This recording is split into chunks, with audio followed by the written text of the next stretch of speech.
Waalaikumsalam warahmatullahi wabarakatuh. Bagaimana kabarnya Pak Oleh? Alhamdulillah luar biasa. Iya, Bapak minta izin hari ini saya ingin mewawancarai Bapak terkait dengan pengambilan keputusan Bapak. Siap.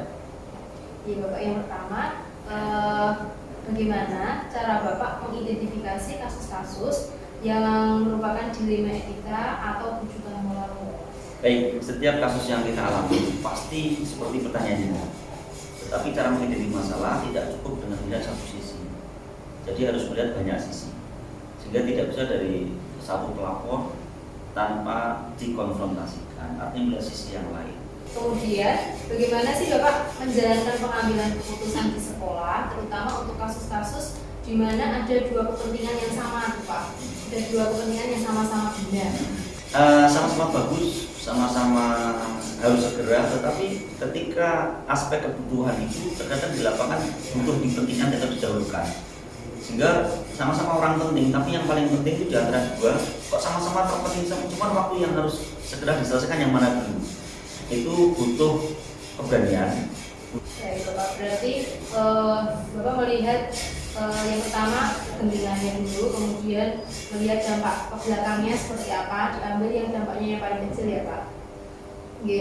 Kemudian pertanyaan selanjutnya nih Bapak, bagaimana sih langkah-langkah atau prosedur seperti apa yang biasanya Pak Holik lakukan? Jadi begini, tidak semua masalah itu harus diselesaikan pada satu taraf tertentu. Ada beberapa yang harus melibatkan tertentu, tapi tidak seluruh masalah harus melibatkan seluruhnya. Tidak bisa. Nanti fungsi taraf itu apa? Jadi ketika masalah itu cukup di kelas, maka akan diselesaikan di dalam kelas. Nah, kemudian hal-hal apa saja yang selama ini menjadi tantangan Pak Holik dalam mengambil sebuah keputusan pada kasus-kasus dilema etika, Pak? Laisal izzah illa bimururil baliyah. Tidak ada kemuliaan tanpa cobaan, rintangan, tantangan. Setiap manusia pasti ada masalah. Dan bagaimana cara kita menghadapi masalah itu? Karakter seorang itu akan kelihatan saat dapat anugerah atau dapat musibah. Maka ketika dapat masalah, kita mengatakan anugerah atau musibah. Ketika mengatakan itu sebuah anugerah, kita akan menerimanya dengan legowo, dengan nyaman, tidak harus dengan menentang. Karena dengan menentang akan memunculkan masalah yang baru. Baik Bapak, jadi tadi tantangannya yang pertama karakter ya Bapak, karakter. Kemudian kita harus bisa mensyukuri semua masalah yang kita hadapi, karena semua masalah itu kita harus meyakininya bahwa nanti di akhirnya pasti akan happy ending. Ya, luar biasa Pak Holik. Nah kemudian pertanyaan berikutnya Pak, apakah Bapak memiliki sebuah jadwal tertentu dalam sebuah penyelesaian kasus dilema etika? Apakah langsung diselesaikan di tempat itu Pak, jika ada masalah langsung diselesaikan di tempat, atau punya jadwal untuk menyelesaikannya? Kemudian bagaimana sih bentuk atau prosedur seperti apa yang Bapak lakukan? Oke. Setiap masalah itu kita melihat kepentingan dan kegentingannya. Jadi kalau masalah itu masih bisa nggak terlalu genting, masih bisa ditunda, artinya harus didahulukan masalah yang genting dulu. Tidak masalah itu. Meskipun menurut beliau itu ini masalah genting banget, tapi menurut saya nggak akan berimbas bagi yang lain. Maka nanti dulu masih bisa besok. Dan belum tentu kalau masalah ini saya selesaikan hari ini itu akan malah selesai masalah, tapi menurut saya itu malah jadi menimbulkan masalah baru. Maka penyelesaian masalah juga demikian. Masalah yang sangat genting sehari itu harus selesai. Bahkan di lapangan diselesaikan di lapangan. Tapi masalah yang masih bisa ditunda dalam artian ada kegentingan yang harus didahulukan, maka yang di tahap yang kedua nanti dulu besok. Tetapi normatif dalam penyelesaian masalah harus diingat, jangan sampai menyelesaikan masalah memunculkan masalah baru. Baik Pak, jadi kalau masalah itu dilihat dari kegentingannya terlebih dahulu ya. Kemudian Pak Holik, adakah seseorang nih Pak atau faktor-faktor apa yang selama ini itu mempermudah atau membantu Pak Holik dalam mengambil keputusan dalam kasus-kasus dilema etika Pak? Oke, baik. Kita tuh manusia yang butuh bersosialisasi. Ketika saya nggak bisa menyelesaikan masalah, banyak teman-teman yang bisa dimintai satu solusi. Baik Pak Holik, setelah tadi saya berbincang-bincang, kemudian melakukan wawancara dengan Pak Holik, banyak sekali ya Pak ilmu yang saya dapatkan. Kemudian kalau sudah selesai, lebih baik dilupakan atau move on. Ya luar biasa Pak Holik. Terima kasih Pak Holik sudah mau berbagi ilmu kepada saya. Terima kasih. Pak.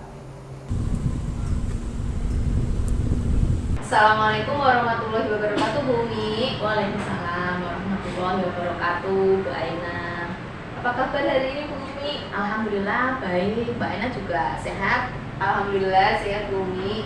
Terima kasih ya Bu Umi, hari ini sudah diberi kesempatan untuk mewawancarai Bu Umi terkait dengan pengambilan keputusan. Oke, untuk pertanyaannya pertama nih Bu Umi, selama ini bagaimana cara Bu Umi dapat mengidentifikasi kasus-kasus yang merupakan dilema etika atau tujuan moral? Dalam menyelesaikan permasalahan yang dihadapi oleh sekolah, itu kepala sekolah harus melakukan identifikasi. Yang pertama yaitu kepala sekolah tidak hanya sekedar mempercayai informan dari satu orang saja. Jadi sebagai kepala sekolah itu harus bisa memfilter fakta-fakta yang masuk, yang terkumpul kepada kepala sekolah. Oke, baik Bu Umi, luar biasa ya Bu Umi. Jadi sebagai seorang kepala sekolah kita harus memfilter fakta-fakta yang ada, Ya, kemudian betul. tidak hanya sekedar mempercayai informasi dari satu orang, kita Ya, harus betul. meng-cross checknya ya Bu, Meng-cross supaya check.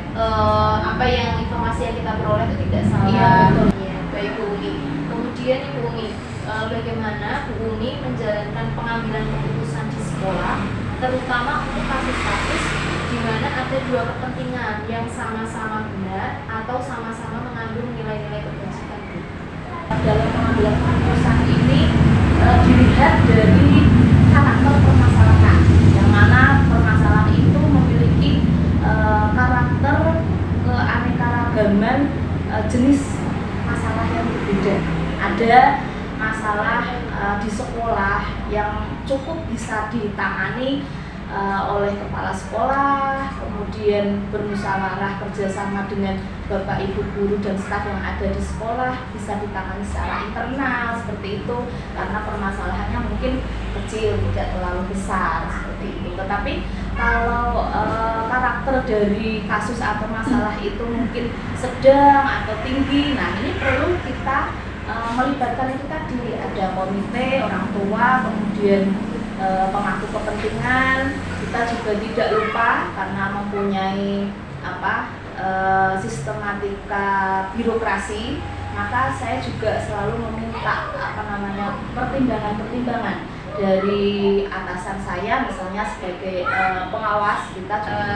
Kemudian Bu Umi, tadi Bu Umi sudah menyampaikan bahwa kita harus melihat karakter dari masing-masing kasus. Ada kasus itu yang ringan, ada yang sedang, ada yang tinggi ya Bu, tergantung dari karakter kasus itu dan cara penyelesaiannya pun juga berbeda-beda seperti itu ya Bu. Kemudian nih Bu Umi, bagaimana langkah-langkah atau prosedur seperti apa yang biasanya Bu Umi lakukan selama ini? Untuk langkah-langkah prosedur yang saya lakukan, seperti di awal tadi saya sampaikan, bahwasanya kita mengumpulkan fakta-fakta dari kebenaran itu, kemudian menggali informasi lebih lanjut dari kebenaran itu. Selanjutnya kita sesuai dengan karakter dari masalah itu tadi. Kalau permasalahan itu kategori karakteristiknya itu ringan, ya maka cukup dimusyawarahkan dengan internal sumber daya yang ada di sekolah seperti itu. Yang terakhir, setelah kita bermusyawarah dengan beberapa unsur tadi, maka baru kita memperoleh suatu keputusan. Jadi di sini, di dalam mengambil suatu keputusan di sini bukan keputusan kepala sekolah sendiri, jadi keputusan kolaboratif. Jadi ketika kita mengambil keputusan itu berarti bukan semata-mata keputusan dari kepala sekolah, tetapi keputusan kolaborasi seluruh warga yang ada di sekolah gitu Bu. Kemudian ini Bu Umi, pertanyaan selanjutnya, hal-hal apa saja yang selama ini Bu Umi anggap efektif dalam pengambilan keputusan, terutama pada kasus-kasus dilema etika? Untuk penanganan kasus ini yang paling efektif bagi saya yaitu tadi kolaborasi. Pertanyaan selanjutnya, hal-hal apa saja yang selama ini menjadi tantangan bagi Bu Umi dalam pengambilan keputusan, terutama kasus-kasus dilema etika? Terkait dengan hal-hal yang menjadi tantangan bagi saya gitu ya, yang namanya permasalahan di sekolah itu kompleks sekali, ada permasalahan yang berbasis siswa, berbasis orang tua, ada guru seperti itu. Nah, di sini tantangan bagi saya itu adalah ada beberapa orang tua yang menyerahkan sepenuhnya tanggung jawab siswa itu pada sekolah. Nah, itu yang menjadi tantangan bagi saya. Ya luar biasa ya Bu Umi. Jadi tantangannya itu ya Bu, kompleks ya Bu, ada dari orang tua, ada dari guru. Baik Bu Umi, setelah tadi saya mewawancara Bu Umi, berbincang-bincang dengan Bu Umi, banyak sekali ilmu yang saya peroleh Bu, kemudian pengalaman Bu Umi yang sudah menjadi seorang kepala sekolah. Terima kasih Bu Umi sudah memberikan kami pembelajaran yang luar biasa ya Bu, terkait dengan pengambilan keputusan.